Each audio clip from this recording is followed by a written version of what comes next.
Good morning. How is everyone? I have been a bit behind here because up to a certain point I had brought all my lecture notes home. I'm out of state right now. I'm not in New York. And I brought the materials I needed to do my lecture. But I did not bring the entire semester because I could not have imagined back in March that we would be out of the entire semester. And my goodness, who knows what the summer and next year look like. So welcome to the latest installment of our class. Today we're going to look at 1984, and I'm going to break down 1984 into 3 lectures. And the 3 things we're going to look at is today we're going to look at the layout of this world that this love story happens in. I want to stress that, and I don't think this is actually totally inappropriate, but it's certainly not the first thing that I think people would identify, but this is a love story. Our class is Frenemies. We're dealing with the theme of human intimacy and connectedness, relationships, the social and psychological dynamics. And at the heart of this story, of this dystopian novel, is a relationship between 2 human beings, or we might even say an attempted relationship between 2 human beings.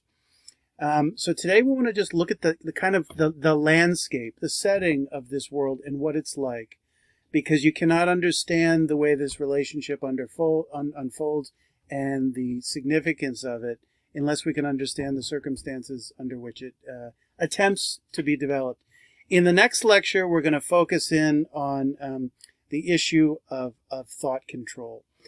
This is this kind of dystopian world. We'll talk about what that word means in just a second. Also described as totalitarian, a type of political regime that emerged in the 20th century that people like political scientists, political philosophers, political thinkers like Hannah Arendt said was a new form of political regime that had never been understood by prior political thinkers, and it was something about what happened in the 20th century that gave birth really to a new form of tyranny and the ancient concept of an unjust regime where you have no rights, you have no freedoms, where you're in a sense literally and figuratively enslaved, would have been called tyranny. But she said precisely this word does not sufficiently capture, tyranny does not sufficiently capture what goes on in a modern totalitarian regime. So in the next lecture, we're going to focus on this issue of Newspeak. And you notice that there's an appendix in the back of the book that gives you an explicit explanation of what Newspeak is and the function of it. But there are also a couple really key passages within the body of the text, not just the appendix, that really explains what Newspeak is. And let's be very clear, there's a connection between thought and language. Newspeak has to do with controlling the language. If you can control the language, you can control people's thoughts. If you can control and regulate language, you can control what people think. And if you need to control them, you simply eliminate those thoughts that are potentially threatening or rebellious to the regime and its power structure.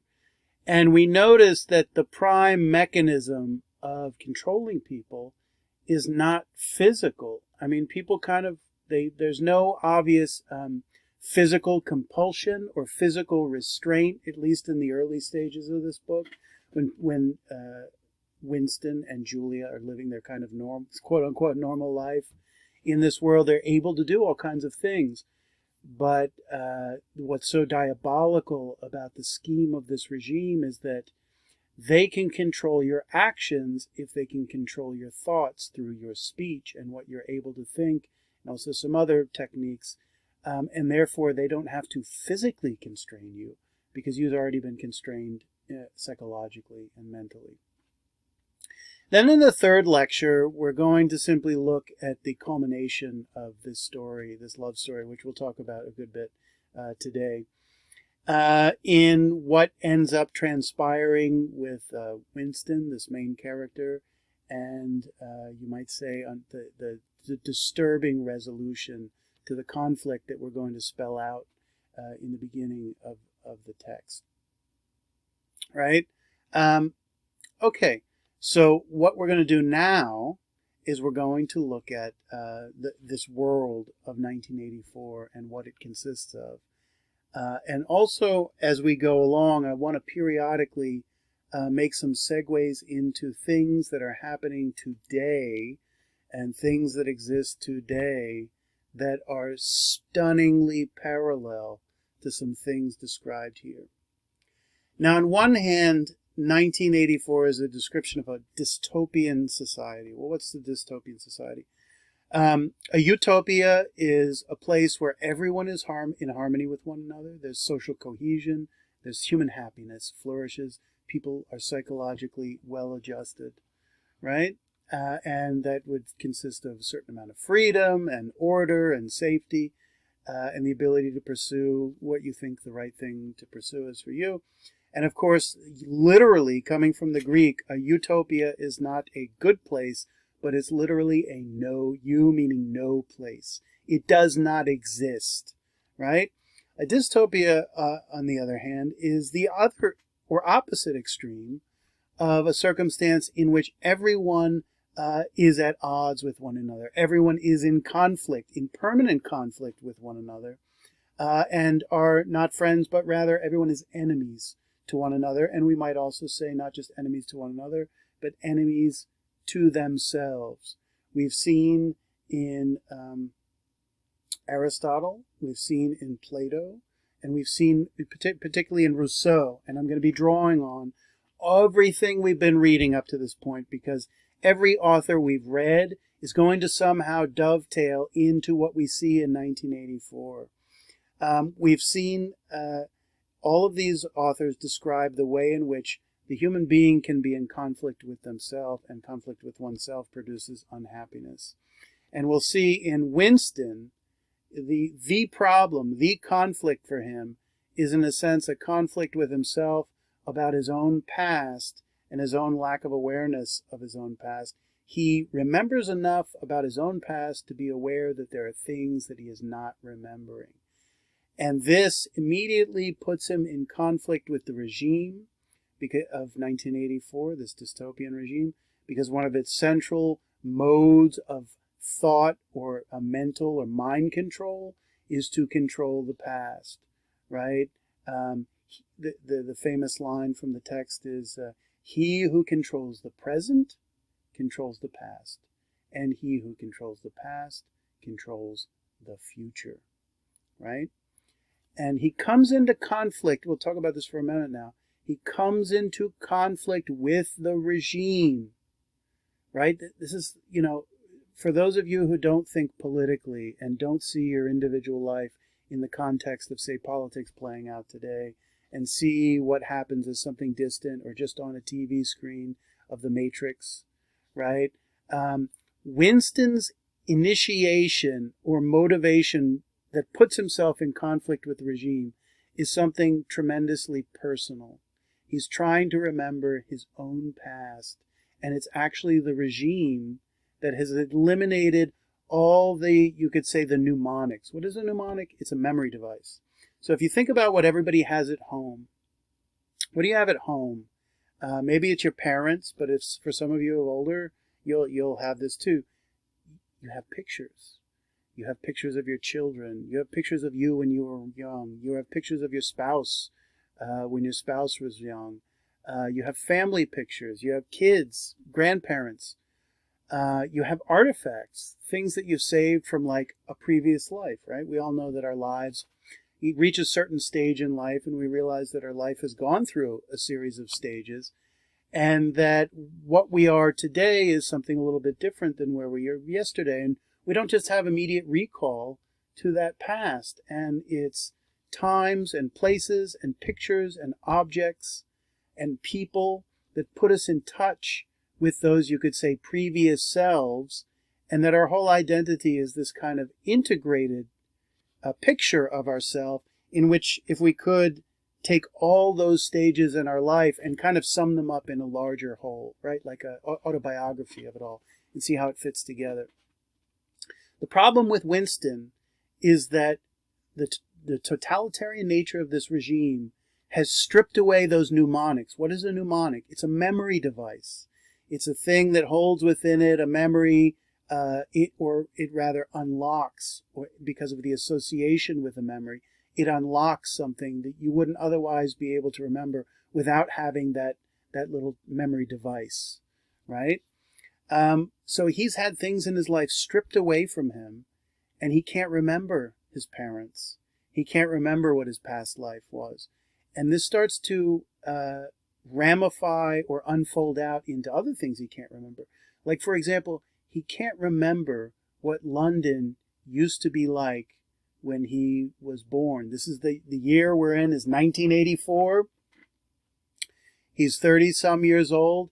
He was born right at the end of World War II, and this text, which was written and published, I want to say it was published in 1949, was written right in the aftermath of World War II, which we'll talk about in a moment. And so he remembers, or he has inklings of a more idyllic world going back to his childhood, but he's not sure that his memories are actually real, or what he's remembering is what actually happened, right? So he has this personal motivation to investigate his own history, which leads him to purchase this diary, in which it gives him an opportunity to sit and just reflect and record, because he hasn't. The regime does not allow you to record continuously your own past because it strips it away. And if it's not doing it on the private level, it's also doing it on the public level, right? Which is to say, the reason he can't remember what London used to look like is because the regime has removed all evidence of what it was like, right? Imagine a world in which you didn't have proper historical reference points because they actually change the history to suit their current and future goals, right? So he starts realizing that what starts out as something highly personal ends up really being about the whole political circumstance that he's in, and he realizes that the problem of him reconstructing his own life is actually a problem of political order, of the regime, this totalitarian regime. Some other interesting points to be made here before we start looking at some slides, and we'll talk about the setting and the characters more specifically. But this is a novel. Let me first say it's not the most subtle novel in the world.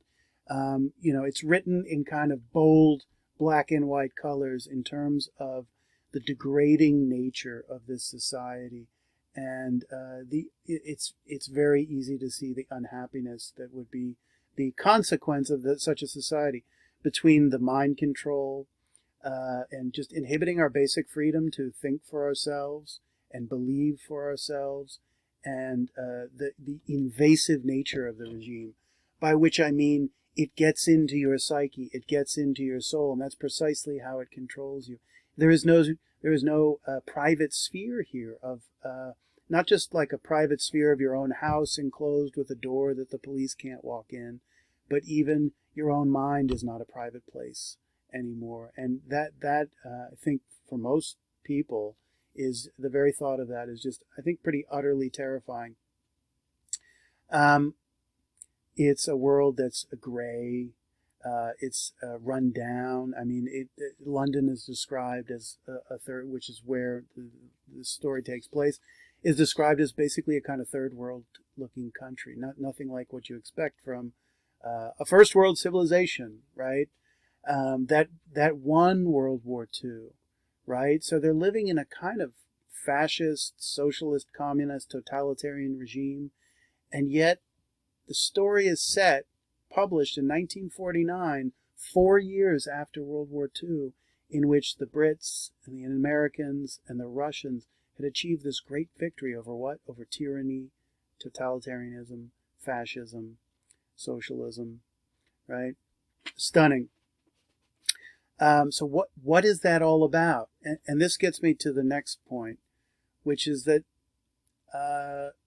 George Orwell was a politically involved person, and he was a good bit of what he did as a professional was not simply write books, but he was a journalist.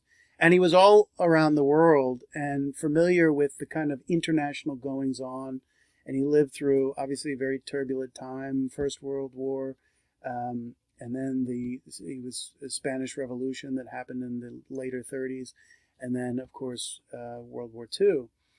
And he had spent time over in the British Raj, over in India.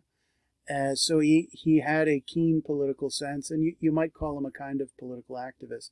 But which is to say that all of his novels come out of journalistic facts that he learned as a kind of investigative journalist and a person analyzing and reflecting on, say, the human consequence of the things, the political events, the formative political events, not just for his life, but for the 20th century and the globe, and that is still ramifying out and playing out to this very day.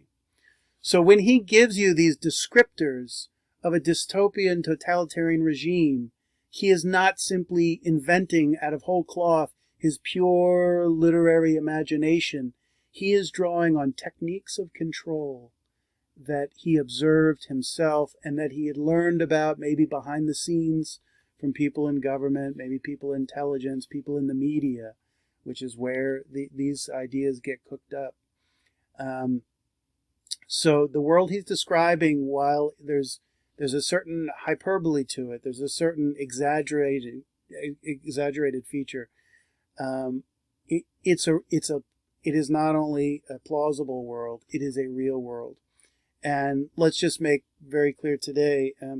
I grew up in the 1980s, and in the 1980s, there was it was still the echoes of the failure politically of the Vietnam War, and the kind of various aspects of humiliation that brought to the American people, whether you were supportive of the war but we didn't do it right, or whether you were a critic of a war and the war happened at all, and the human tragedy of both people dying over at Vietnam and American soldiers coming back crippled psychologically and physically.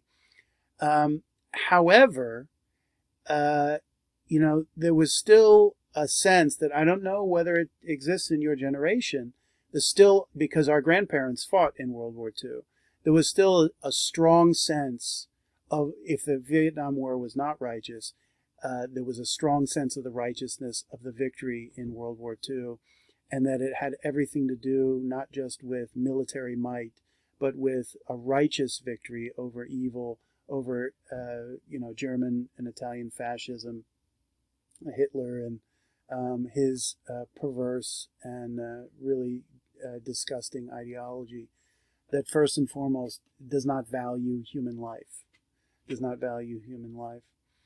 And then, as I was a little bit older, the Soviet Union fell, and there was this notion that such a regime was really a blip on the radar, that it really was just a radically unusual aberration, a historical aberration, that it's just something so out of ordinary. And so when we think of Hitler and we think of the Holocaust, we tend to think with such great singularity about the utter, I mean, if there's anything that makes you believe in the existence of evil and that human beings are really capable of true evil, that is always taken as the prime example, right?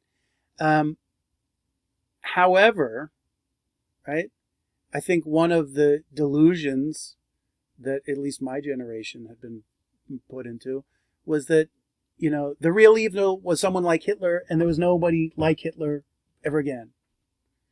And for whatever, if it feels good for people to say that Donald Trump is like Hitler, by all means, we can go, into the park and the top of the hill and shout it at our, heart's content. But I see no evidence of that. Actually, quite the contrary. And that's a story for a later time, not completely another time. But the real model of totalitarian rule today is in China. They have a technocratic, totalitarian control over their society. And one of the big differences from the world of Orwell to our own world is technology. So you've read at this point, and you're aware that they have this telescreen, right? And the telescreen, it communicates with you, but it also watches you and listens to you. And it never, you can turn it down, but you can never turn it off. And Big Brother is watching you. We might add one word in there. Big Brother is always watching you. And of course, Big Brother is watching is like on these posters that are throughout the city that everybody can see. They're large. In fact, when Winston lives in an apartment building, and so when he opens the door of his apartment to go into the hallway where all the other apartment doors is, at the end of the wall, right, at the end of the wall is a big poster that he says it's actually too big to be indoors because it's like an outdoor kind of billboard poster. But I think that's the point, that the physical scale of this poster is to reflect, I think, its psychological scale or psychological impact. And of course, they say Big Brother is watching you. Big Brother is always watching you. And this, of course, this issue of surveillance is one of the dominant modes of control. When you know you're being surveilled, you think and act differently because you don't want to get in trouble, right? And this issue of, you might call the gaze, or that you're constantly being viewed or monitored, is exactly in part what Rousseau is talking about when he talks about the spectacle of society and people watching and being watched, and we modify our behavior as we're being seen by others because we want to conform with their what? We want to conform with their expectations because that's how we get rewards from them. And of course, there is a necessity of meeting the expectations of society because you want to live. You want to have a roof over your head. You want to get by. So you're willing to accept the tyranny of 1984 and also the tyranny of the Second Discourse. What Rousseau was building to in this very innocent look at like savages starting to watch each other as they sing and dance and going, whoa, that person got attention for dancing and singing, right? For Rousseau, that game of watching and being watched culminated in what? It actually culminated in tyranny. Because what was it coupled with? What did he say about the arts and sciences? Have the arts and sciences brought about the moral progress of human beings? And he said, no. N-O. Technology, he said, has nothing to do with the moral betterment of man. Technology can be used for good, can be used for ill. You can only have this, he essentially says in the first discourse, you can only have powerful technology in a regime that you can trust to be able to use it. Let's just call it a good regime, a free regime, in which maybe the people are controlled. That is his answer, is a form of democracy, just like our own in America, with the answer in the 18th century was a democratic republic, a constitutional republic of, by, and for the people, because if the people are in control of it, there's at least a greater chance of it not being abused. Notice, a greater chance, but not an absolute certainty. What did he say about technology? Right? Because you see how the technology, it's very primitive by our standards, the telescreen, right? But, I mean, really, the parallel to the internet and the computer that I'm watching through my camera here, right, is virtually identical. It's little details. What did he say technology did? He says, need throws up thrones or governments. Because of human needs, we do need government, right? He doesn't deny that. But he says, and the arts and sciences make them stronger. Technology breeds power, right? We risk being enslaved. Why? What's the premise that's been lurking there? That if there is the opportunity to take people's freedoms away, they will be taken away because there is the power there to do it and no other reason, full stop. You can call the person a Democrat, you can call them a Republican, you can call them a socialist, you can call them a communist, you can call them a libertarian. If they have the power in their hands, they're going to take it from you. Right? Simple as that. I mean, that is in fact the premise of our government. right? That dark observation. You give people power, they're going to use it. And they're going to use it to take your freedoms away, right? Because of something about human nature, the desire to dominate, the desire to have more, whatever it happens to be, right?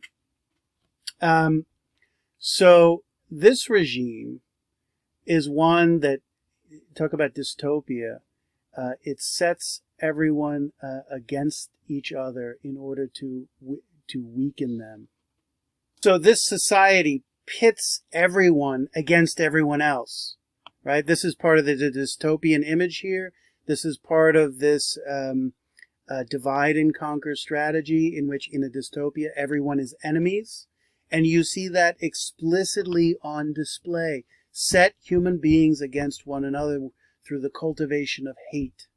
And this gets into issues of language and the thoughts that are connected with language that allow you to, the words allow you to think. It's the medium of thought. If the medium is altered, it's literally going to alter the thought, which is something we've seen on display in Sapiens, and it's something we've seen on display in Rousseau.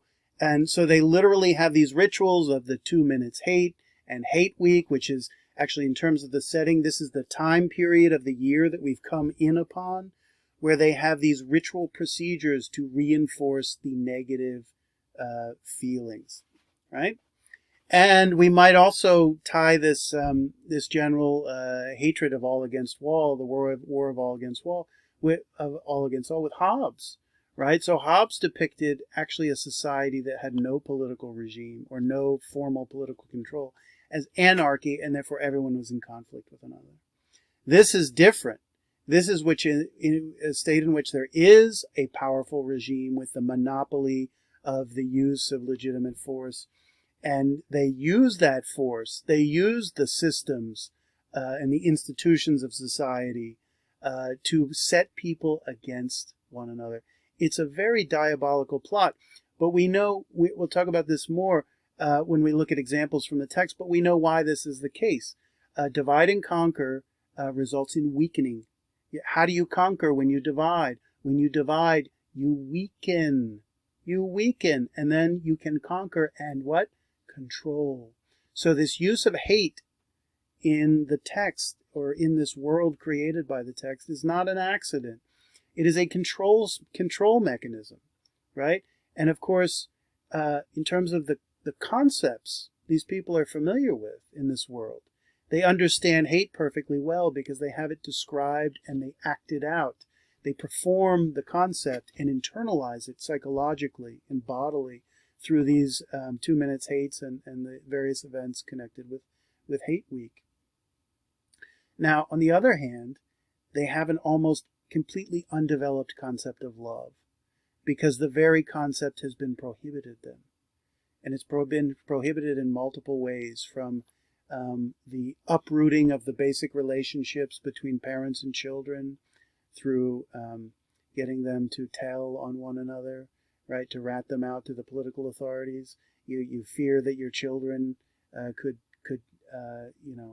their loyalty is to the state, and they'll tell on you to the state and undermine your own relationship, or just the breaking down of intimacies through and how sex is conceived in this world.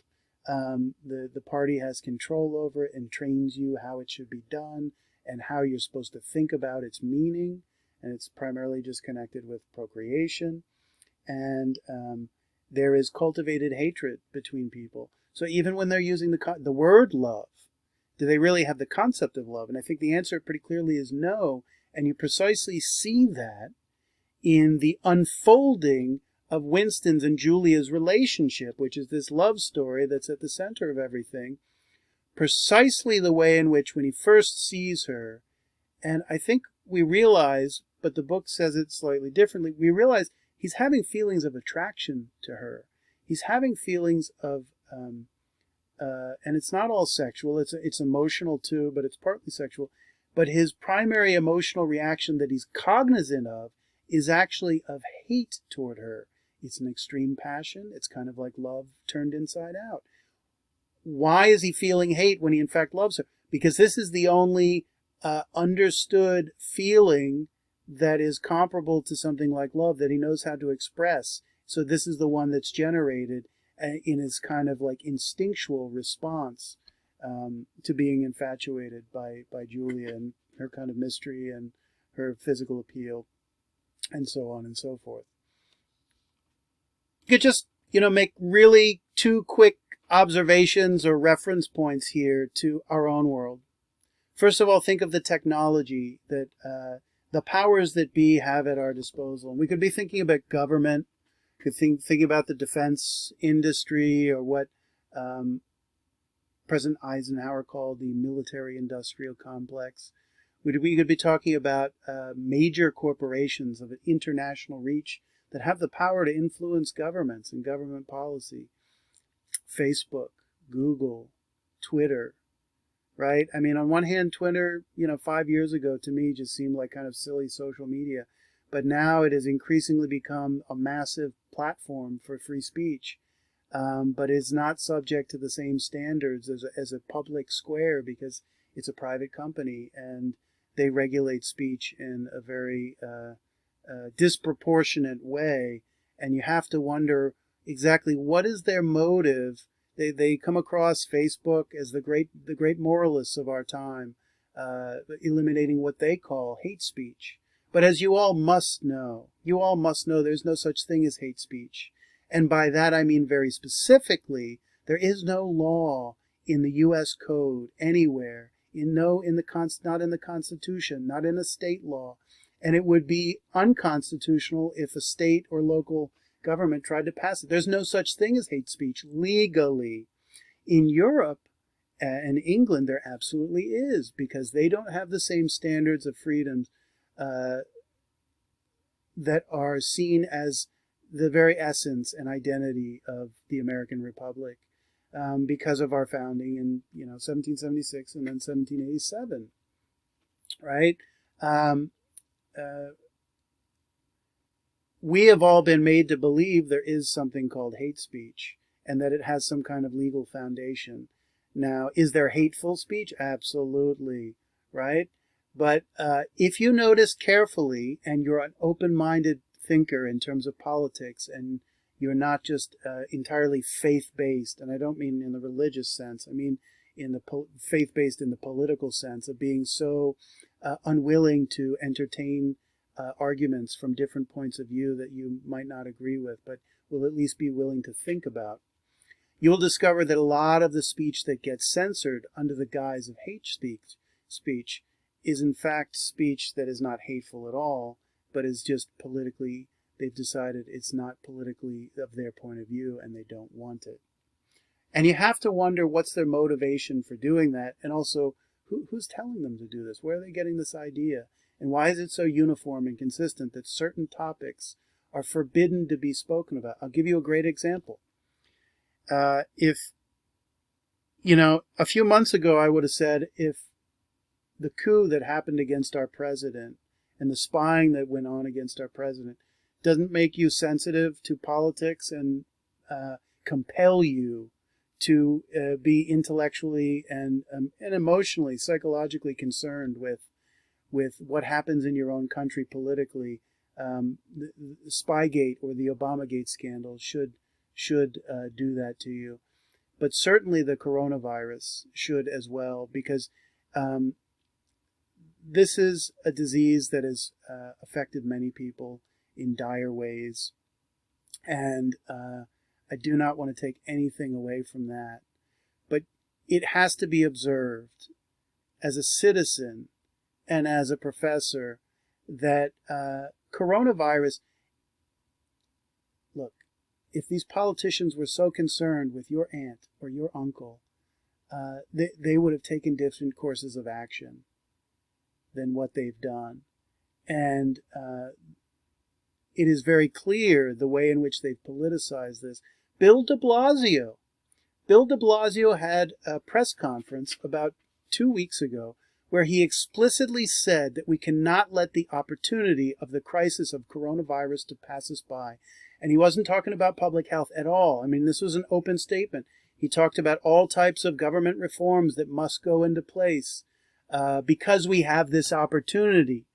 as opposed to saying, because we have this crisis, we need to solve the problem of the crisis. Rather, he said, there's a crisis, and we're going to leverage it into other political opportunities. And that language, I heard that from the governor from Maine, and I heard it from the governor of California, and I heard it from the governor of Michigan. And if you watch the news, you would know that what these people are talking about has nothing directly to do with solving the problems of a deadly disease. Full stop. Right? California is shutting down its state for at least LA County, which includes LA, Los Angeles, and also the surrounding territories. 3 more months. 3 more months. Right? People's lives are lost from the virus, and they're also lost from losing their job, losing their livelihood, being kicked out of their place of abode, not being able to provide for their children, suicide, drug use, alcoholism. They've also talked about domestic abuse going up because people are cloistered together.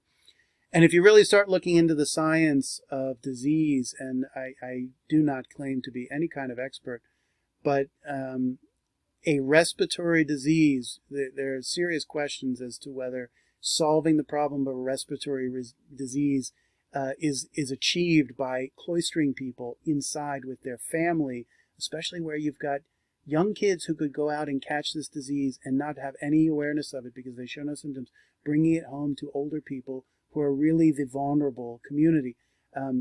For example, why did Andrew Cuomo put intentionally, I don't mean nefariously, I just mean that this was a conscious decision, that coronavirus patients would go back into nursing homes. And what happened? A substantial portion of the people who have died from coronavirus in New York State have been in nursing homes precisely because the public policy was to put people back in those homes who were infected, right? And given what we know now, that the dominant group of people that are affected are older people with really substantial, previously identified underlying conditions, right? You have to wonder, why did it take so long for masks, right? Or face coverings, right? There was a period in which it could be argued that face masks weren't available because the hospitals needed them, right? But people could have been asked to put something on their face, and they would have found a bandana or scarf or something that they could have put on their face.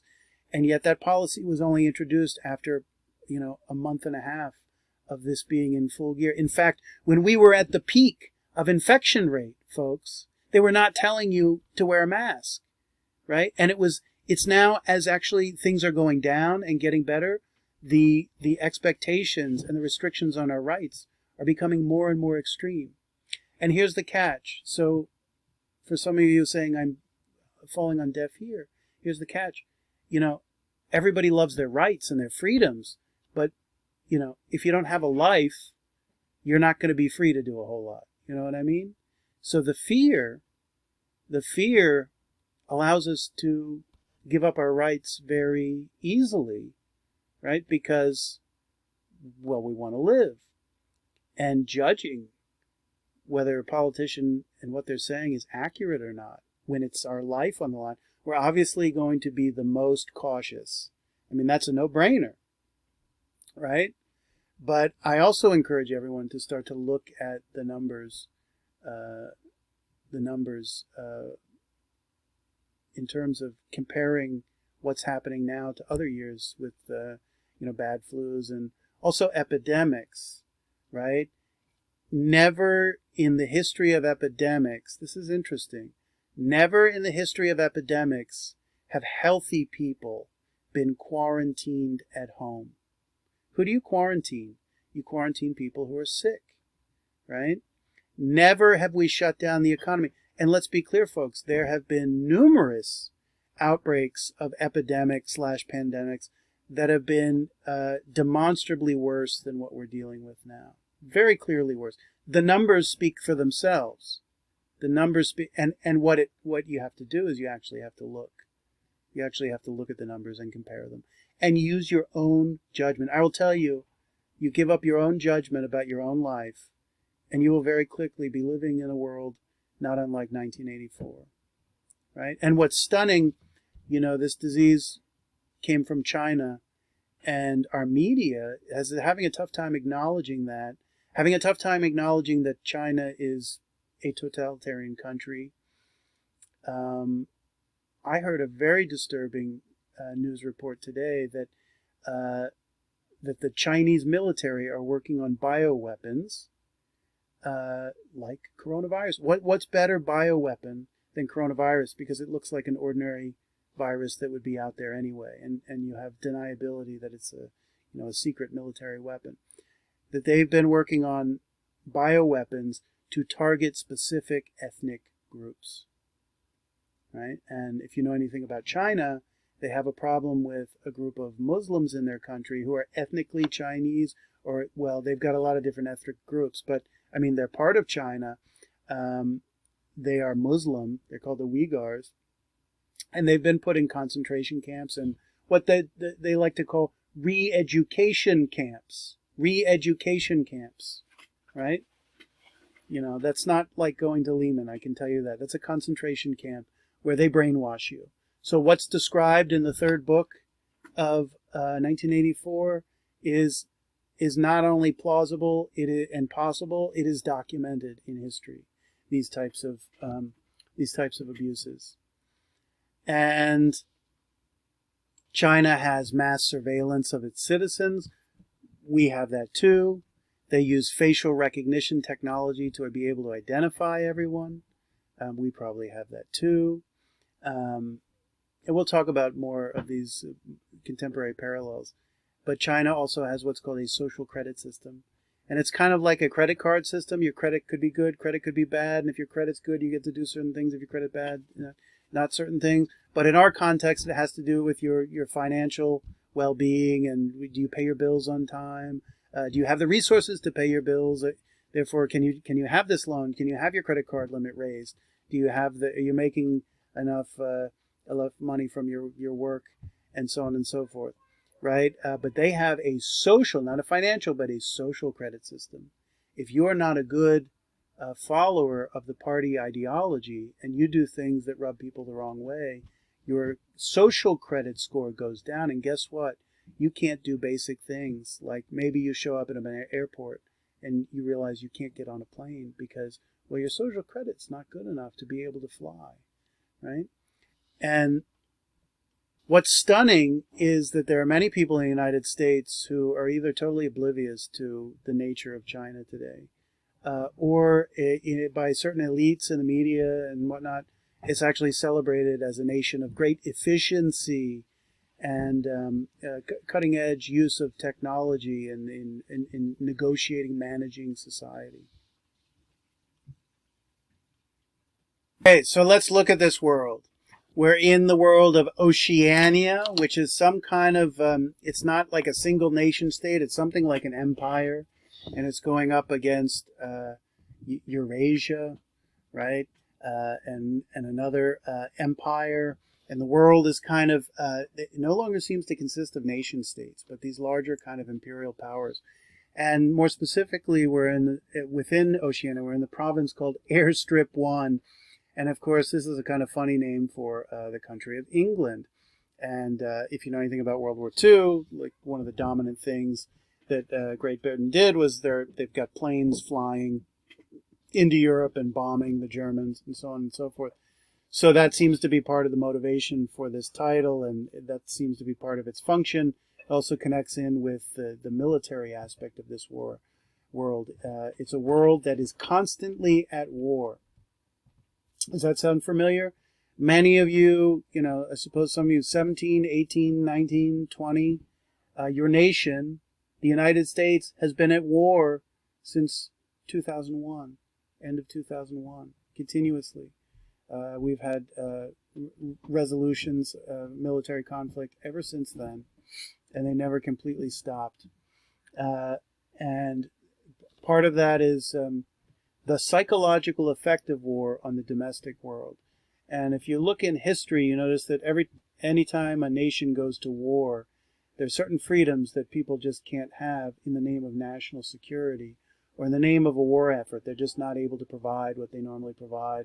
Economic limitations, limitations on speech, and so on and so forth. And then more specifically, within Airstrip 1, we're in the city of London, which has this great history going all the way back to Roman times. It's called Londinium, right? And it's one of the great centers of culture and history in the world. And it's transformed from this place of great civilization to one that is utterly primitive and third world. So we're in a kind of technocratic, totalitarian regime. Totalitarian, we'll talk more about that, but total control over society and what that's like. And technocratic, using technical and managerial means to very systematically and scientifically control society, right? So when you marry science with the ideology of total control, right? Very often, totalitarian regimes are called scientific totalitarianism, precisely because the way in which they used science and technology to control people. And the science here is not just the science of technology, it's also literally the science of mind control. Literally the science of mind control. It has clear affinities with Soviet communism under the Stalinist dictatorship of the 30s, 40s, and 50s. Today, this regime has the most affinity with the so-called People's Republic of China. Did you know that the Chinese communist dictatorship was known as the People's Republic of China? This is what is called a complete euphemism, and it's one of the central themes of this World of Oceania in 1984, in that the regime functions on lies. And it functions on lies to such an extent, the very boundary between what is true and what is false is eliminated. And simply anything that is true or anything that advances the regime's interests and causes is considered true, right? Famously in Book 3, it is said that the party decides what is true, right? A group of people advancing their own interests, their own power. People's Republic. This sounds like a government and a nation that works on behalf of its people. That is totally false. It is a top-down elite run by a party elite of a very small fraction of the 1.5 billion people who live in China, right? And then a republic. If you know anything about a republic, the name means res publica, or res publica. And res publica means the public thing, the popular thing. And popular, and it's a Latin derived word. And the popular thing derives from the popolo, the people, right? So the res publica, the public thing, is the thing of the people, the thing that rules on behalf of the people. And a republic is a form of self-government. A communist dictatorship is perhaps the ultimate antithesis of self-government. So you'll notice I don't have my glasses on today because I lost my glasses, and hopefully I will find them. But if I squint a little bit here and I struggle reading, that's why. So some of the central aspects of this regime are its anti-democratic, single-party system with only one acceptable political orientation, right? You perhaps don't entirely you're not entirely aware of it unless you've taken a course in political science on American government. But our government is not founded on true knowledge of things. Our government is based on opinion. Our government and politics is based on the free play of opinions through debate, deliberation, political, conflict, and people vote, and whichever side has the majority wins. We have multiple parties, or at least two parties, precisely because people have multiple points of view. And they have multiple points of view about how they want to live their lives and what they think is right. What's the role of government, going back to Book 1 of the Republic? The goal is to serve justice, to have justice done, to met out what's just. It's a system of rewards and punishments based on your understanding of what's right and wrong. And what's the thing about what's right and wrong is it's not obvious, and people disagree about it. And in a democratic society, the people choose how they want to live, which means they're going to have to debate how they want to live, because everybody, from the level of individuals to groups, has different opinions about what justice is or should be. And a democratic society allows for those free play of opinions on the private and the public level. This is why free speech and a free press are so absolutely vital, right? This is an anti-democratic society, and therefore it only has a single party, which has the one point of view that's quote-unquote right, because what's true is what the party says is true. It has total surveillance of its citizens, and therefore that total surveillance collapses the distinction between public and private. And we'll talk about the Ring of Gyges later on. The Ring of Gyges conceals what a ruler does, and really, Gyges having the ring is really just a metaphor for the concealment of government, what really goes on in government from the people, right? Thrasymachus. And when there's concealment, you're able to get away with all kinds of stuff because nobody can hold you accountable, right? That's the simple story of the Ring of Gyges. Now, the reverse is also true. The more the government can conceal itself, and the more it can expose the lives of the citizens, the more they can be controlled. So the more the government conceals itself, the more we don't have control over it, and the more our lives are exposed through surveillance and kind of total transparency, even mental transparency, the more we can be controlled.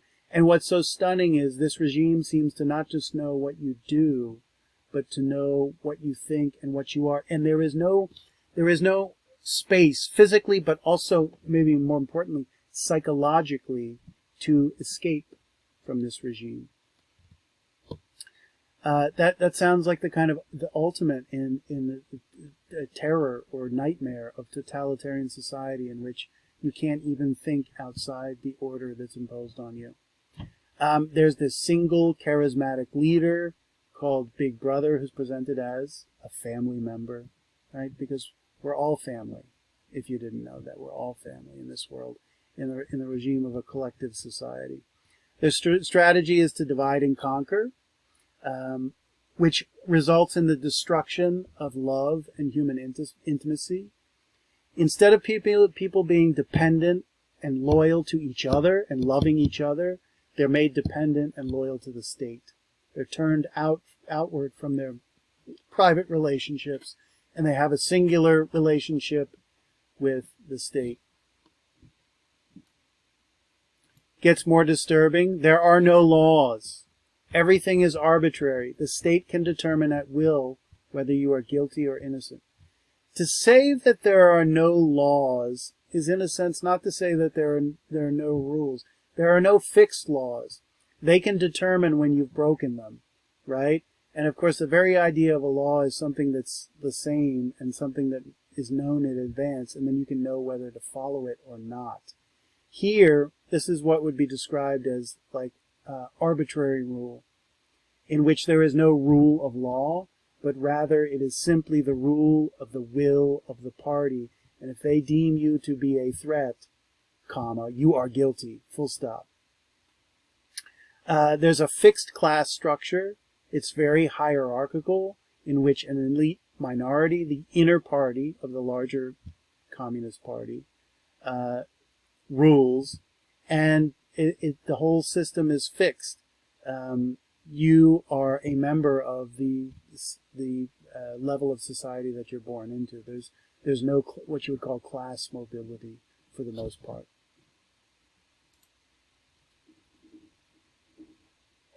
So now we shall turn to look at the key characters. First is Winston. He's our strange hero. What's interesting about Winston as a hero and protagonist is there's nothing terribly exceptional about him. He is often described as what you'd call the everyman. He is kind of representative of the middle C of society, a kind of generic stand-in for all of us.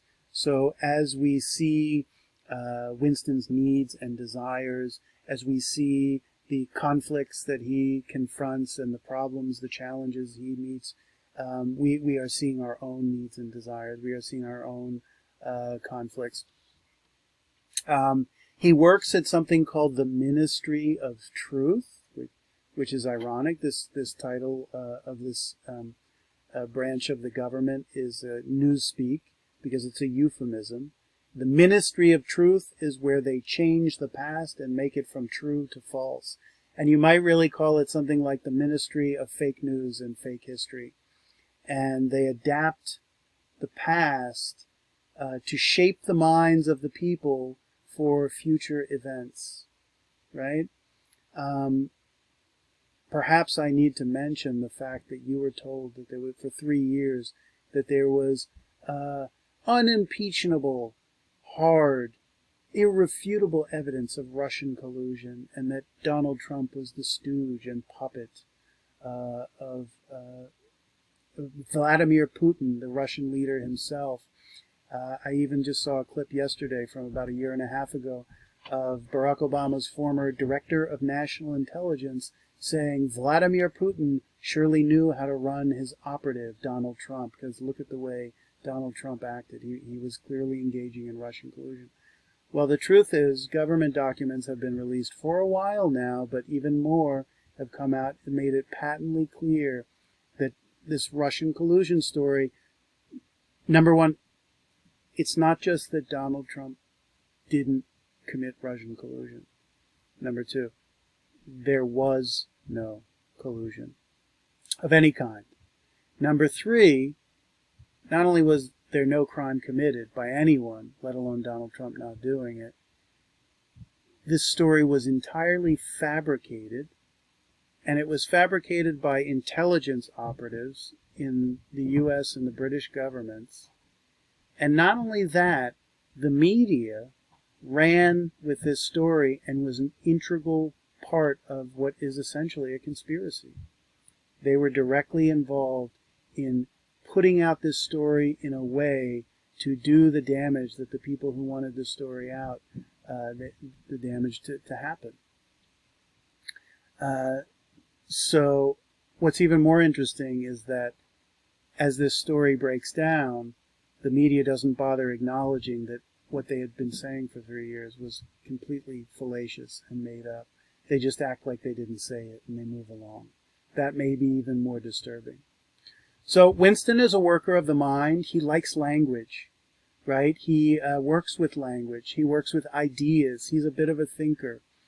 He has a certain analytical skill to him, and it makes him intellectually curious. I mean, we talked about in the Nicomachean Ethics, the 3 lives: life of bodily pleasure, life of honor, and life of the mind or intellect.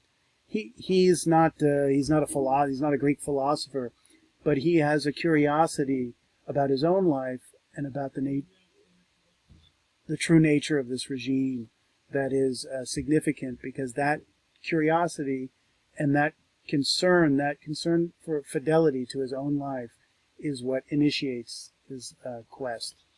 And the last thing that should be said about Winston, because of his curiosity about his past, his connection with language, and of course language is connected with thought and our ability to think the truth of things, right? You think the basic function of language is to establish a kind of cognitive fidelity with the world. We represent the world to ourselves in language, and we want what we think and believe to be consistent with our own lives and the world that we see around us, right? Part of the problem is they can't see the whole world of what's really around them, what's going on. But so enter this diary, right? He purchases this diary from the used bookstore, Mr. Sherrington's bookstore, and he starts writing his life in it as a mnemonic and as a kind of a process of almost therapy to recall things that have happened to him and put it down, you might say, in stone, to demonstrate that this is actually in his life. And the diary is interesting because it is represents a kind of like a psychic space away from the control and the purview of the regime. Then there is O'Brien.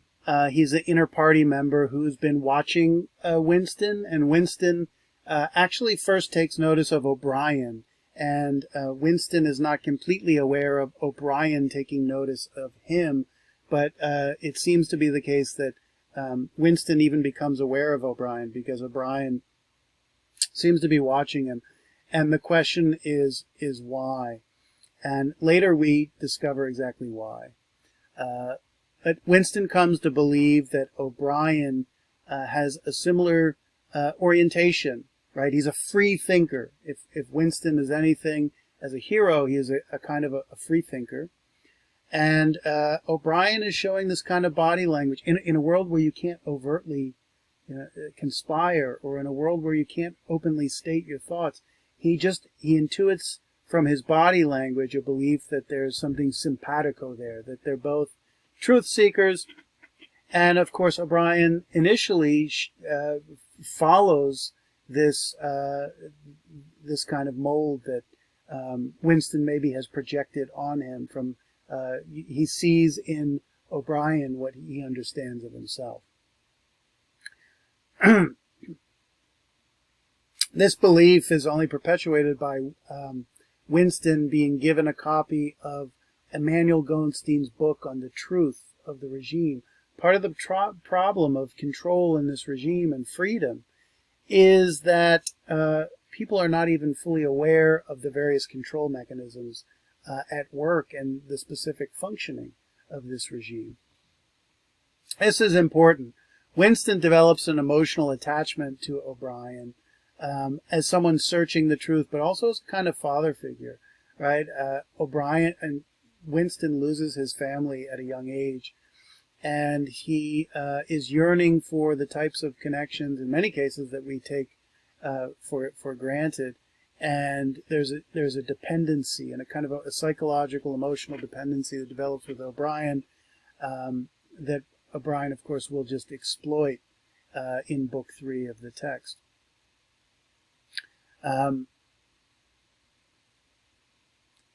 And, well, why does he want to see this in O'Brien, despite the fact that O'Brien turned out to be somebody very different? Because in this world where hate and impersonality are cultivated in the minds of the citizens, Winston is yearning for a kind of personal intimacy that's been absent. And we might say that everything this regime does, the regime isn't interested in just repressing you or oppressing you.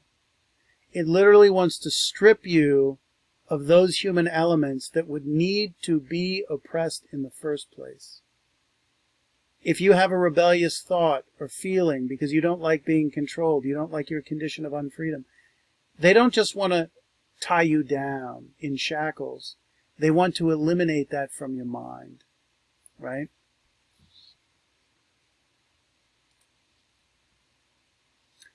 So, obviously, Winston's yearning manifests in the relationship with O'Brien, but of course primarily with Julia, right? So she is the lover of Winston.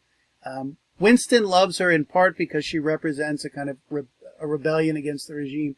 So he on one hand is looking for human intimacy, including sex, but not sex as a form of genuine intimacy. But he also appreciates the rebellious aspect of this. This is an act of liberation, this relationship. This is an act of freedom. This is an act of simple intellectual assertion, doing something that is not in conformity, thinking and doing something that is not in conformity with the regime. What's interesting about that is that Julia is really indifferent to politics. She hates the party, but it's not because she hates them on very specific ideological grounds. So she's not ideological. She's a survivor. What does she want? She's an hedonist, a person who's in touch. She lives a life of passion and of pleasure. She's in touch with her own kind of her desires, and it really definitely starts with her desire for sex, right? And in this regime, sex is forbidden except for procreation, and the regime tries to make people hate their bodies, hate each other, hate their desires for each other, hate their sexual desires, and that sex is only to be used procreatively. This is one of the interesting aspects of this text. It's analysis of sexual psychology and sexual relations. And for our purposes, if we to write the parallel to today, if we were to write, 2084 instead of 1984, the big difference would be the whole orientation towards sex. Sex would still be central as a node of control because it's the most intimate of passions for all kinds of different reasons. But I think today, instead of restricting sex, we see it in our own society. Sex would be promoted. Promiscuity would be promoted. Detaching emotions and feelings of worth, of shame and pride, detaching those emotions from sex is what we do. We'd make it impersonal and meaningless, right? We degrade not just people, but we degrade sex. And by degrading sex, we degrade people, right? So you'd promote rather than restrict things like pornography, right? And she doesn't like the party because it restricts her desires, plain and simple. She's interestingly, as a youth, been part of the Anti-Junior Sex League, and that's one of these kind of political organizations. In our world, it's like being part of the Girl Scouts, right? But in her world, not only is it they divide the sexes in these kind of regimented ways, but it also has it's not just for kind of like spirit and connecting. It's a clear political agenda. And the Anti-Sex League just promotes, in essence, promotes conflict between the sexes. It also turns out that she slept with higher ups in the party, and it raises real ambiguities about who she really is and where she really fits in this regime. Is she completely who she says she is? Is she really an innocent? Does she not have connections to people in the inner party, connections that even that Winston does not have? We, of course, get to Big Brother, right? In the opening couple pages of the text, we know that Big Brother is watching you, right? And there are these posters with this picture of a man.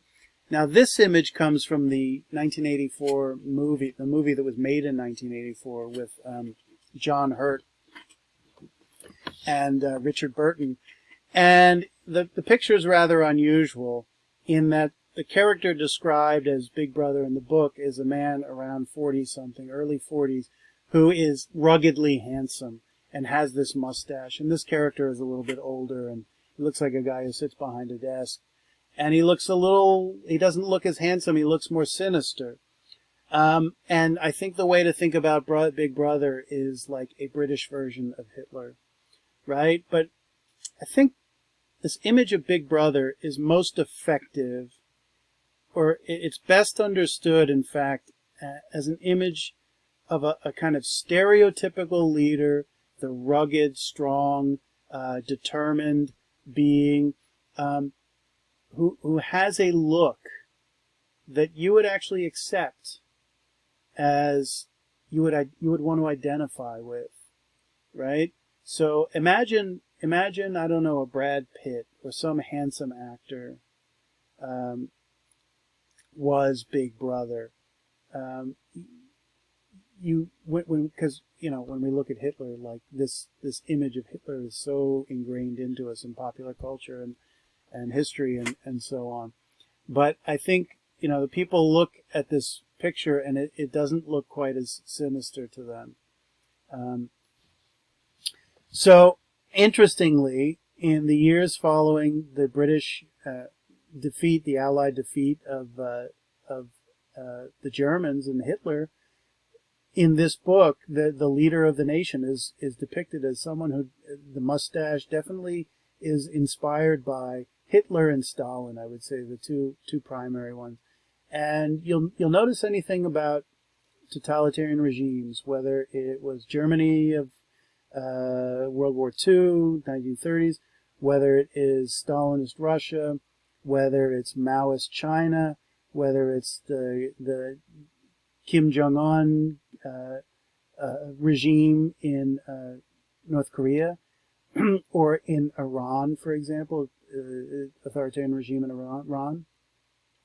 They all have very large pictures of their leaders plastered everywhere, right? In a way in which you never see the American president plastered in a large image all across the nation, right? Like, and in fact, in municipal or public buildings, when they do have a picture of the president, it's normally a small, like an 8x10 style picture. It's fairly modest, right? And it's not graphically designed. It's just a photograph. Here you've got this poster that has this kind of striking graphic design to it that's designed to impress your psyche. So he's the leader of Oceania, whose visage appears on money, on posters, throughout London, and on the telescreen. And we know the telescreen is this device that you both, it's a TV that watches you too, right? So today we would call that your computer with a camera installed in it, right? A webcam. These posters say Big Brother is watching you, right? Big Brother is always watching you. And of course there's a discussion early on as to whether he's literally always watching you, or is it just that he can always watch you, right? He's the ultimate godlike authority who both speaks to the people but also watches and listens to everything they do. The people of Oceania never see this character in person. So he's very much like their God figure. And if you know anything about totalitarian regimes, they're almost to a T atheistic, meaning that there is no higher power, and it is not permitted to believe in a higher power. And it's hard to understand the full significance of that prohibition until you realize that God is this invisible thing that is beyond our material world. And when we worship God, we worship a power that is higher than human beings and higher than the state. Jesus said, give unto Caesar that which is Caesar's, and give unto God that which is God's. So you don't give Caesar your faith and your undying devotion. You only give him your taxes. That's it. Why? Because he's not the ultimate ruler of the world. God is the ultimate ruler, right? In a totalitarian regime, you give Caesar your taxes and your faith.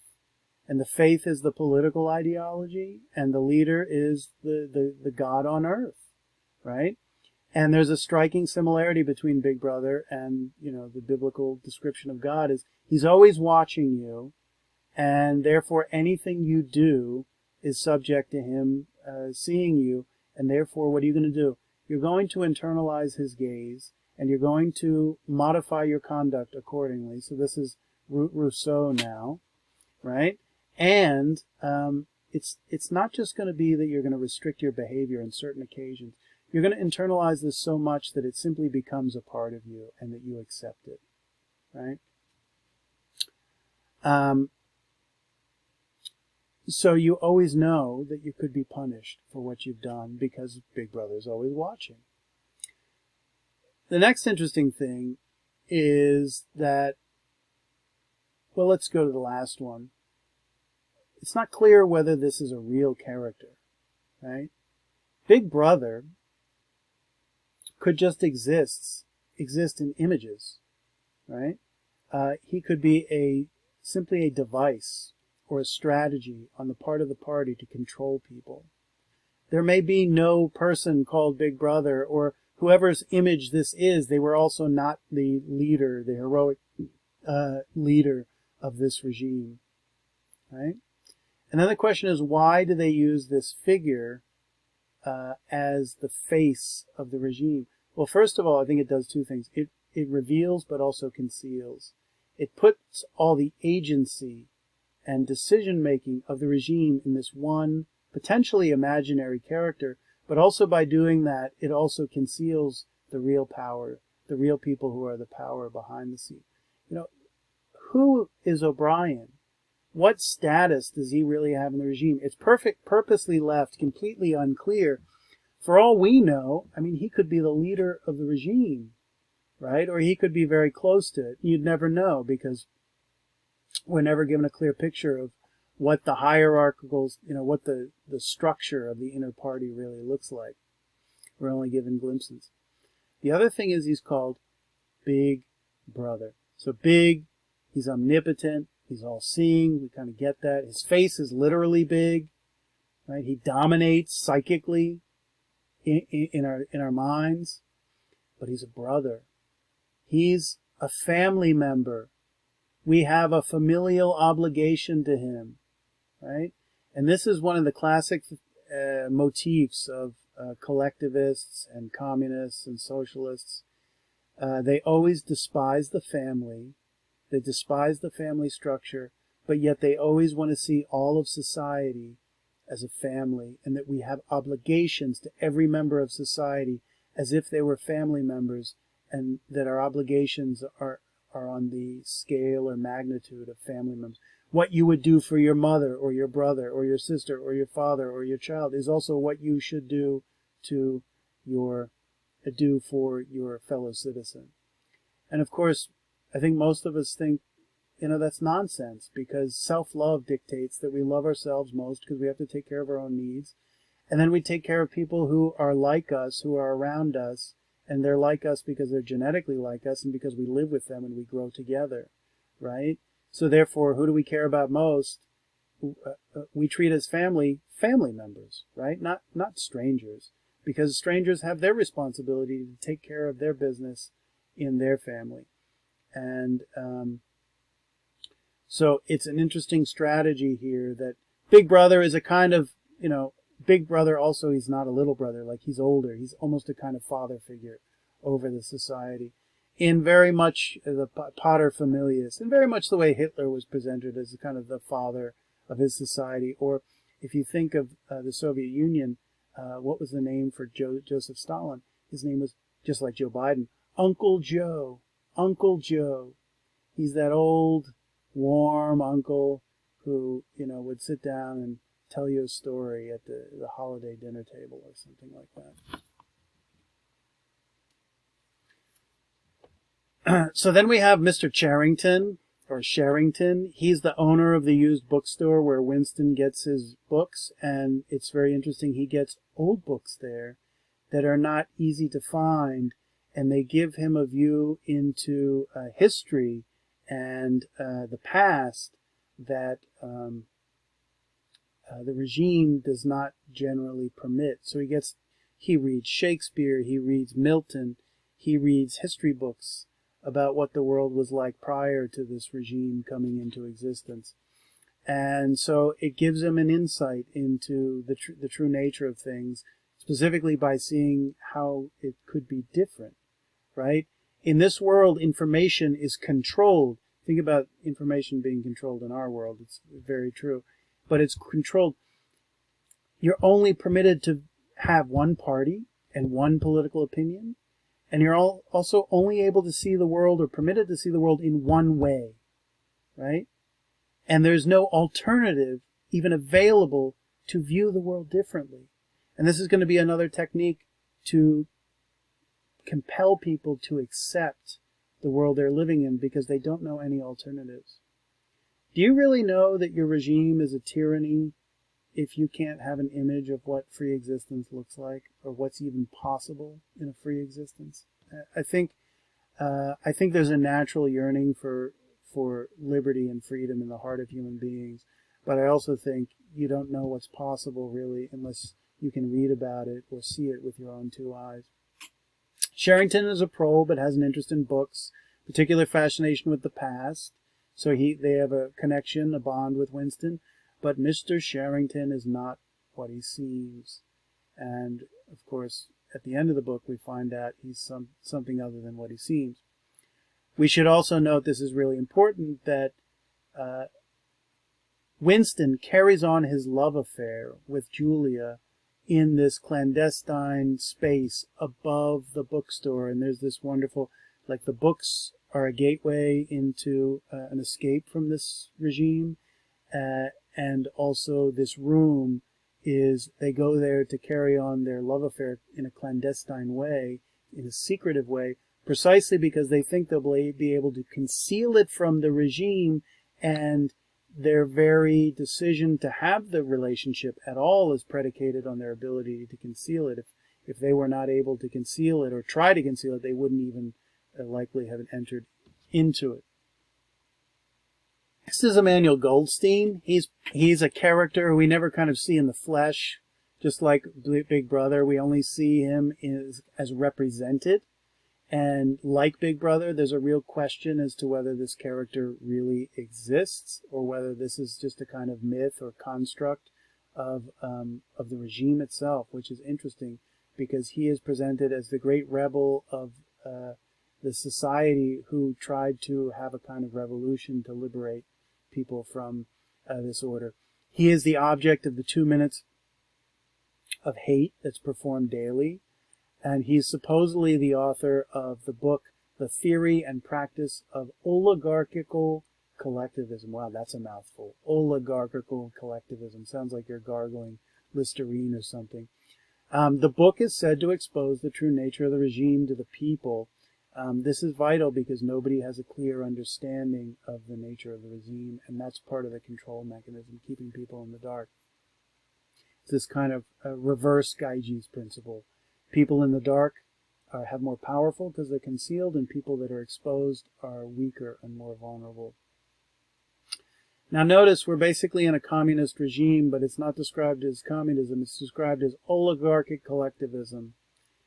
Let's start with the collectivism part.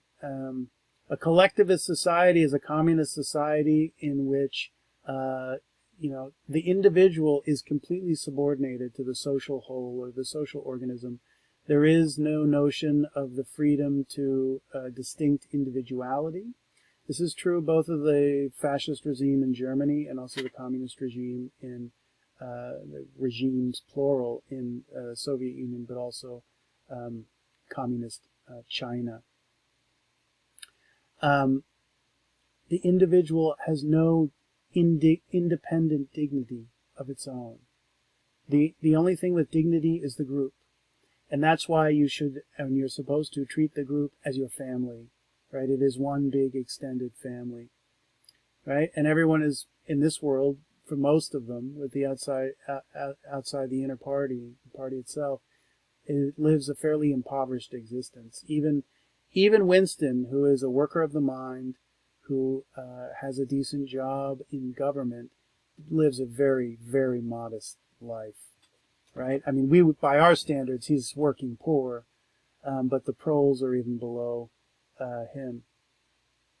Oligarchical collectivism. What's oligarchy? Oligarchy is the rule of the few, and very often it's tied with the rule of the few who have property and wealth and resources. So, how is it that oligarchy and collectivism go together? They seem opposite. Collectivism, everyone's equal in the beatific harmony of the communist utopia, but oligarchy, well, it's very clear, and it's on display in every historical example of the attempted successful implementation of communism, that it has always historically resulted in an elite, the party, ruling the poor, and that the wealth that existed prior to communism is destroyed. And many people who would otherwise be middle class are now living an impoverished, equal existence, equal to the lowest common denominator at the bottom of society. There was a famous philosopher who said about a year ago of Venezuela, it is not that communism in Venezuela has failed, it is that it has succeeded. And if you know anything about Venezuela, you will know that the society has been decimated and made utterly poor and decrepit because of the abuses of power of their communist regime that has no interest in helping its people, right? And the first thing you think about communism is like power to the people. It's all about the workers and these wonderful epithets. that you get at the front end, but at the back end, the reality is something quite different. And the same is true in China today. The power is all in the party. It's a very tiny elite, and they hold all the wealth, and they make the laws so they can control property, and so on and so forth. Goldstein's part of this thing called the Brotherhood. Again, this familial term, right?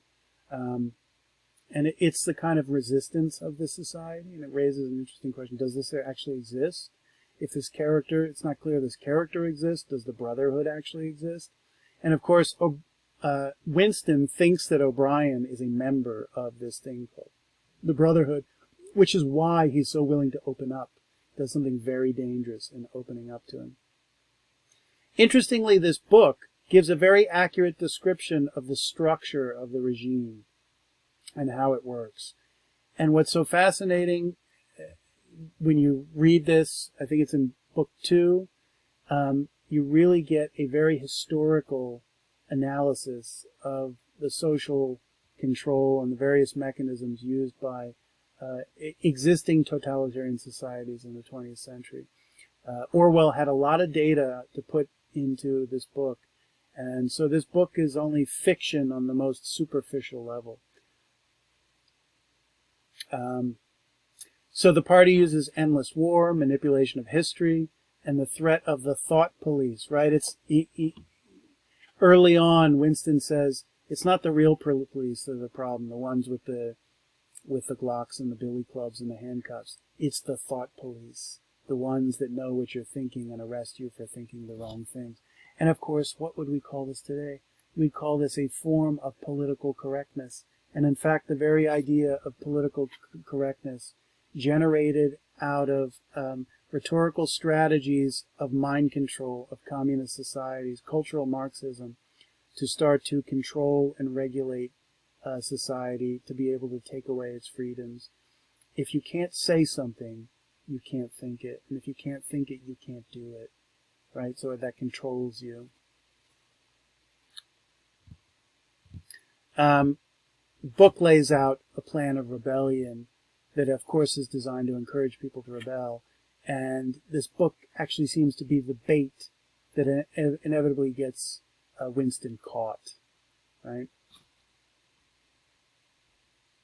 Just a few more slides here, and we will conclude. But so this lecture, we're laying out the setting. We're getting the characters put out on the stage, and then next lecture we'll start reading and looking at the chess pieces move around on the chessboard, or the characters move around on the stage.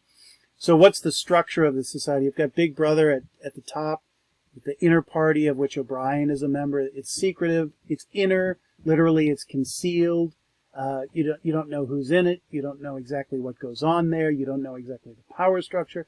Then there's the outer party and the administrative bureaucracy of which Julia and Winston are a part.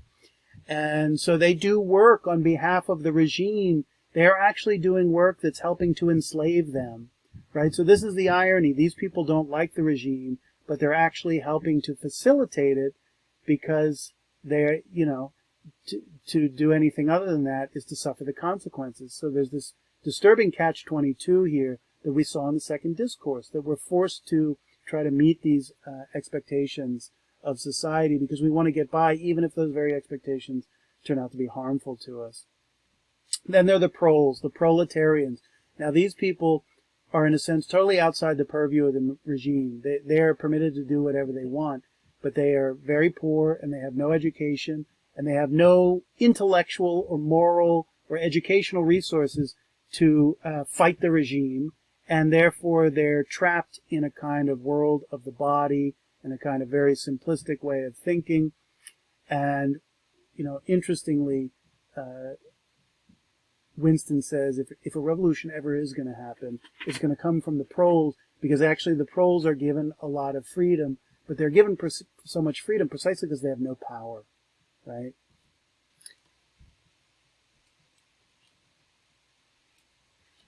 Okay, down the stretch we come.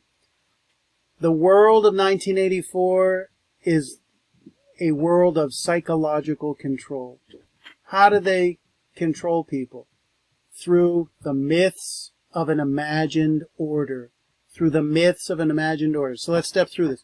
Creative power of language allows us to create concepts that we then make real by giving them various types of material realities.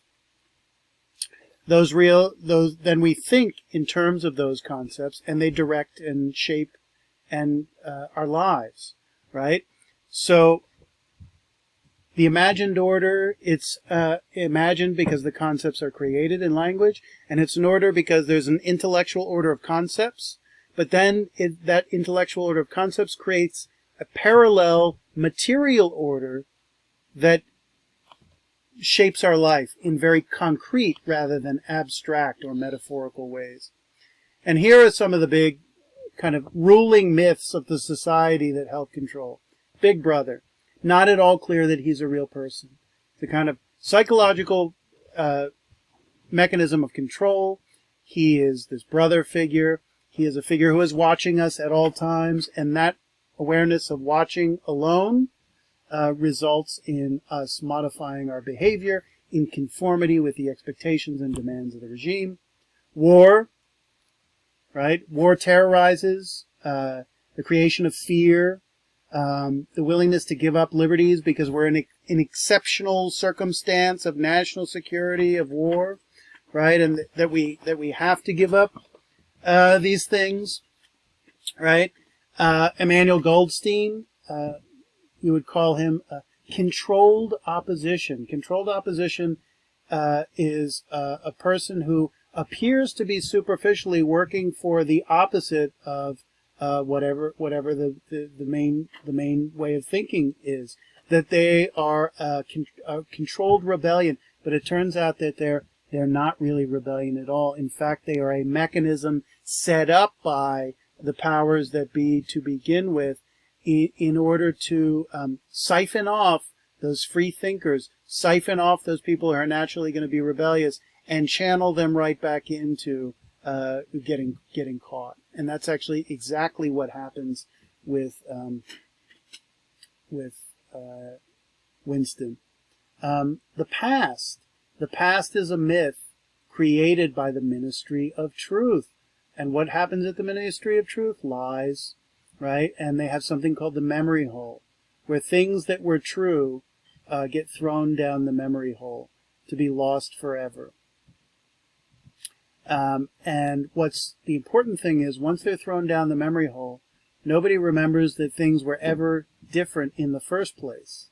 Right? It's not that just people forget to remember what was the truth, it's that they no longer have any awareness of that the truth might be anything other than what they're being told. And Winston has this amazing description of, at some point he realizes that as he's altering newspapers and altering history books, he's not only altering statements that are ostensibly true, but he is now altering old statements that were already revisions of the truth that themselves were not true. So he's falsifying the false past, right? It's very perverse. Then language, Newspeak, which we'll talk about going forward. And then INGSOC. INGSOC is English socialism, right? And it's this catchy abbreviation of Newspeak, where when we say INGSOC, we really have no clue what we're really saying, but in fact what we're talking about is socialist communism. And in Emmanuel Goldstein's book, we get a pretty clear explanation of the ideological tenets of English socialism. I'm not going to go through every one of these elements, but what we have listed here are the various mechanisms of propaganda and surveillance which result in various types of control, including mind control. All of those elements are indicative of a totalitarian regime. What is a totalitarian regime? It's a system of government that is centralized and dictatorial and requires complete, and I think that's the key word, total subservience to the state. It's not just an authoritarian regime that has centralized power and no check on the power. It's that it demands and asserts control over every aspect of a human being's life, right? And it's not hard to understand why that's so terrifying. It's a political regime in which The individual is completely subordinated to the state, in which there is strict control of all or every aspect of life, productive capacity, and it's all done through coercion, through things like fear and hatred emotionally, and through mechanisms like censorship and terrorism. And in fact, the war effort that we see is in part a kind of psychic terrorism on the people. It's a kind of mental warfare, such that they are constantly under the fear of the consequences of war, right? It keeps them scared. And the more scared they are, the more fear they have, the more easily they're controllable, because they like their lives more than their freedoms, right? We see in this regime various forms of state propaganda. And, of course, the goal is to limit the intellectual scope of what people have access to, precisely to make them ignorant about the alternatives. And here's a great little quote from Charlie Brown. "No one is going to give you the education you need to overthrow them, or to overthrow the system, or to overthrow the man." Obviously, we all know that regimes craft educational systems to make good citizens, to make which is another way of saying make people conform to the expectations of the rulers, right? So no society, even a good society, is going to cultivate in its citizens an explicitly rebellious attitude against the very system itself. Well, maybe I misspoke. There are a couple exceptions.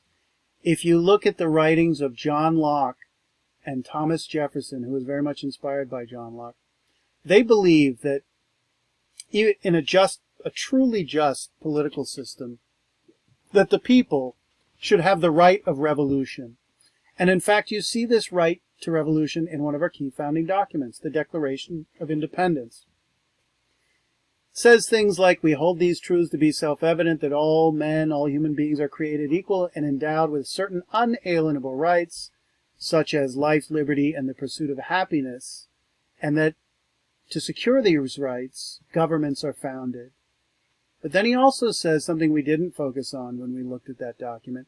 He says, when government no longer is in the business of securing these rights, people have the right to alter their government. And he says things that nobody has a revolution for, what he calls light and transient causes. But the very idea of having a right to revolution, that in a sense you're teaching your citizenry that they do have a right to alter their government violently if need be, that is a really radical and, shall we say, revolutionary idea. But it's hardly the par for the course. In Aristotle's Politics, Book 8, he writes on education, and particularly for him, education is almost by definition civic education, public education. He says, "One should educate with a view to each sort for the character that is proper to each sort of regime, both customarily safeguards the regime and establishes it at the beginning. The democratic character for a democracy, for example, or the oligarchic an oligarchy, and the better character is always a cause of a better regime." Now, let's translate this a little bit. How should citizens should be educated? They should be their characters should be educated in conformity with the character of the regime under which they live. Therefore, to say what he's not saying, you don't present citizens alternative outlooks, because they will get ideas. You need to get them to, if society is going to be harmonious, you need to get them to subscribe to the ideas of society. And lastly, we have this thing called the Panopticon, and I want to connect it here with the Ring of Gyges, and we'll conclude. Let's just recite and rehearse. The Ring of Gyges is the power of invisibility, and that invisibility conceals your true nature, your true actions, or the form of rule you have. Remember, the inner party is concealed. Power is concealed and allows you get away with all kinds of things that you wouldn't get away with if you weren't concealed. And not only that, concealment itself amplifies or is a form of power, right? Gyges is made more powerful by being invisible because he's not going to be caught, right? But the reverse is also true. The less privacy you have, the less concealment you have, the more you're exposed to being seen by others and therefore controlled by them.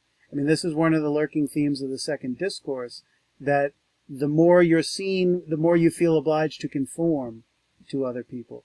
And here we're living in a society where there is no private space. Winston is trying, we'll see it when he looks at the diary and writes in the diary, he is trying to find a psychic space, a place of privacy within his own mind and his own heart. Because the society, because of its external techniques, prevent that internal space from taking root and developing. So the tyrant, the ultimate power structure, I'm giving you guys a tool for tyranny. The ultimate power structure is make your tyrant invisible, or as invisible as possible, and you make the people as exposed as possible, right? Big Brother, there is no Big Brother. He's just a face. And the face presents an image on the one hand, but it also conceals the reality behind it. It's just an appearance, right? And it's what the people know and understand, but it's not the truth. So the goal is to expose everyone through surveillance. And in the 19th century, there was actually a prison system devised by John Stuart Mill. Actually, I think it's Jeremy Bentham, pardon me, called a Panopticon. It's a circular prison built with cells arranged radially so that a guard at a central lookout position can see all the prisoners and can see any one of them at any given time, and that the prisoners have no way to conceal their activities given the position of the tower from the prison guard. I'm sorry, there we go, there it is. So here you see at the center a guard tower surrounded by the cells in those rows and columns, right? The point is, panopticon, pan meaning all, opticon meaning to see. The guard can see all. And so if you think about it, let's just say there's one guard in there. He can't necessarily see everything all the time, but you know that at any given moment as a prisoner, you can be seen. And this is exactly what Winston talks about in the first few pages of the text. So the panopticon means you're constantly exposed to surveillance. And here it is literally the surveillance of the eye, someone looking with their naked eye. And of course, in the book, we have a 20th century version, because the panopticon is actually a 19th century idea, in which that it's electronic surveillance. And I think it shouldn't be hard for us to appreciate, if you have a cell phone, if you have a computer in your house, if you have an Alexa, any electronic device, you are surveilling yourself wittingly and unwittingly. It came out in releases about CIA information that intelligence agencies can get access to your phone and record sound, record pictures even when the device is off, right? And to disable your phone, you actually have to take your battery out of it, so it can't work at all, right? And of course, there are many stories about how the information from Alexa ends up with the CIA and Google with the CIA. And if you've looked into that at all, you know that the CIA has business relationships with those companies. Okay, so the panopticon. The prisoners, which are the citizens of the society, are viewed at all times. And the people in the tower, you could just think of as the inner party, right? The inner party. And here's the thing. Since you're aware that you can be observed at any given time, you internalize the gaze of the guard and you start to surveil and regulate yourself even if it turns out to be that they're not actually looking at that given moment. And this gives rise to something called Panopticon Ism. So here's a great image of our dear leader, Big Brother. Panopticon Ism is when the watcher ceases to be external to the watched. So let's just clarify. The watcher is the guard, and they are external to the prisoner who's being watched. Rather than external actions, the gaze of the watcher is internalized to such an extent that each prisoner becomes his or her own guard. We start to surveil and regulate our behaviors. We become our own prison guard. That's the essence of Panopticonism. And this is exactly what we saw in Rousseau's Second Discourse. People become aware of the gaze of other people as we act, and we start to internalize their judgments about what we think they think about our actions, and we start to adapt our behaviors accordingly. To just sum up here, the panopticon is a physical structure of surveillance that allows the rulers to have a kind of godlike look into everybody's life, and therefore the prisoners or the citizens feel like they're being watched. God sees all, right?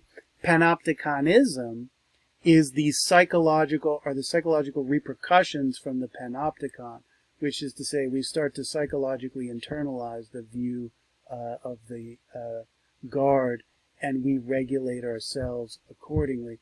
And what's so fascinating, there's a sense in which Winston and Julia, in their act of rebellion, have a foreboding about the consequences, and it's like they've already given up their rebellion at the very beginning because they've been so subordinated by the panopticon of their own society.